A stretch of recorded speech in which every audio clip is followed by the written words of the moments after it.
В эфире программа «Актуальное интервью», в студии Марфирина Алексеева. Здравствуйте. Уровень киберпреступности в Якутии остается стабильно высоким. Каждое пятое преступление в республике совершается с использованием информационных технологий, сообщили в прокуратуре Якутска. Аналогичная тенденция роста такой преступности наблюдается в целом по Российской Федерации, а также в Дальневосточном федеральном округе.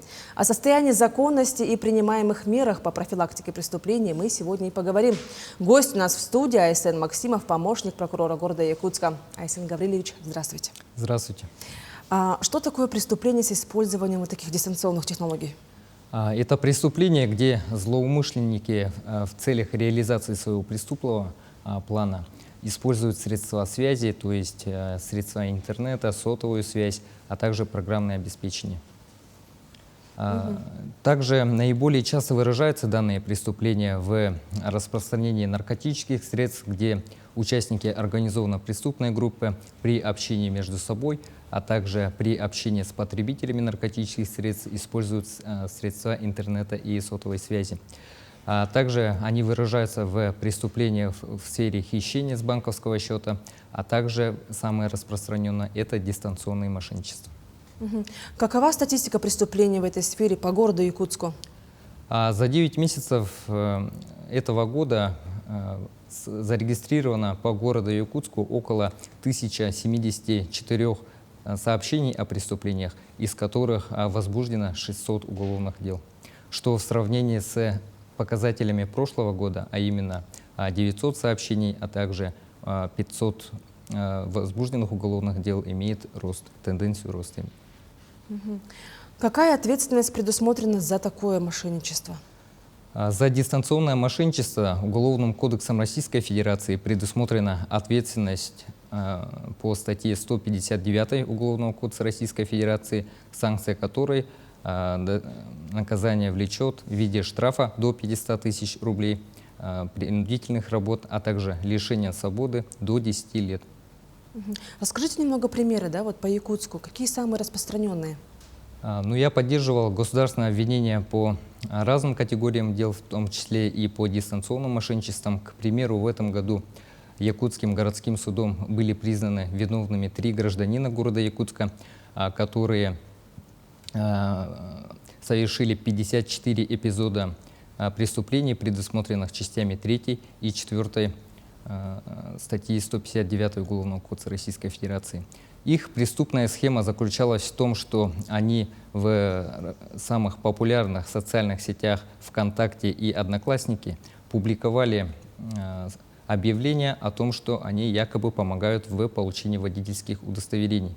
И доверчивые граждане в целях получения данной услуги писали им и направляли денежные средства, впоследствии чего преступники уже не выходили на связь. Какая у вас была практика по рассмотрению уголовных дел в сфере таких технологий информационных? Помимо этого примера. Помимо этого примера, также в этом году были осуждены 2 молодых парней, которые вступили в организованную преступную группу. И их преступная схема заключалась в том, что неустановленные лица из Средней России связывались с наиболее незащищенным социальным слоем населения, а именно пожилыми гражданами.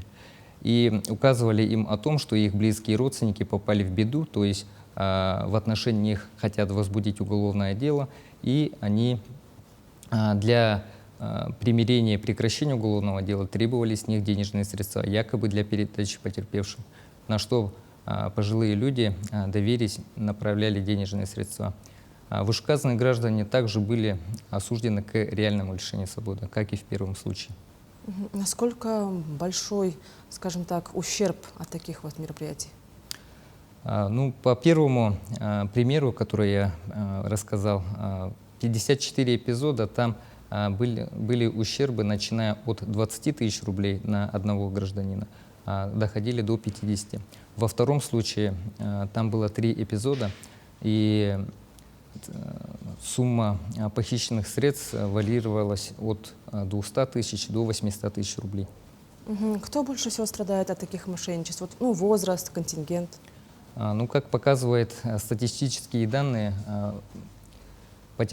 Средний возраст потерпевших – это от 30 до 60 лет. Ну, многие, да? Да. Какие бывают способы дистанционных мошенничеств? Способы бывают очень разные. В связи с развитием информационных сетей злоумышленники все находчивее. Самые распространенные – это когда они звонят посредством сотовой связи, представляются сотрудниками банка и якобы предлагают защитить средства для перевода на защищенные счета в связи с подозрительными движениями по банковскому счету. Также, как я ранее привел, в примере представляются сотрудниками правоохранительных органов.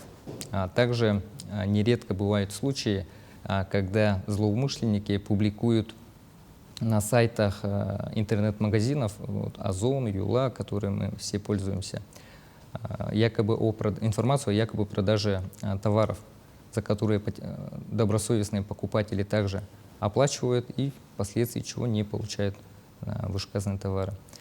Нередко бывают случаи, когда злоумышленники предлагают вступить в инвестиционные проекты, где предлагают вложить денежные средства в те или иные проекты, которых по факту не существует. Граждане также попадаются на данные уловки мошенников. Какие из них вот самые распространенные, прям пиковые сейчас? Самые пиковые это выходят телефонные мошенники, поскольку это самое распространенное средство связи на данный момент на территории города Якутска и, думаю, в России. Как не стать жертвой такого мошенничества? Самое главное быть бдительным. При телефонных разговорах с неизвестными лицами ни в коем случае не сообщать трехзначный код, расположенный сзади банковской карты, не предоставлять информацию о своих анкетных данных, посредством которых возможно получить доступ к банковским сервисам. Также не перезванивать на незнакомые номера. При сообщении от неизвестных лиц о том, что их родственник попал в беду, необходимо сразу, лучше уж позвонить своему родственнику, действительно ли он попал в беду, действительно ли ему необходимы денежные средства. А также при утере своих банковских карт необходимо сразу заблокировать счет незамедлительно. Давайте напомним о мерах наказания таких мошенников. В практике, как я ранее сказал, предусмотрена ответственность в виде штрафа.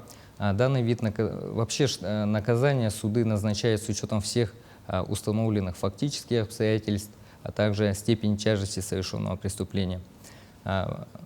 При совершении преступления, где стоимость похищенного имущества или же денежных средств более 250 тысяч, то есть в крупном размере, санкции предусматривают до 10 лет лишения свободы. До 10 лет? Да. Вот вы сегодня рассказали два интересных примера, а там сколько было мера тоже?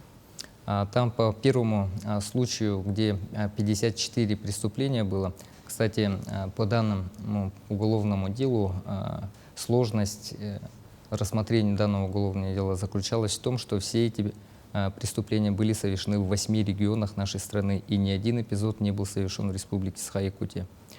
В связи с этим данное дело долго рассматривалось, около 2 лет, и по результатам рассмотрения которого, с учетом мнения государственного обвинителя, судом было назначено наказание в виде лишения свободы сроком 8 лет лишения свободы в исправительной колонии строгого режима.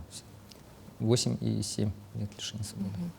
Ну что ж, спасибо, что вы уделили время и ответили на наши актуальные вопросы. Ну и напомню, что в эфире была программа «Актуальное интервью». До встречи в эфире.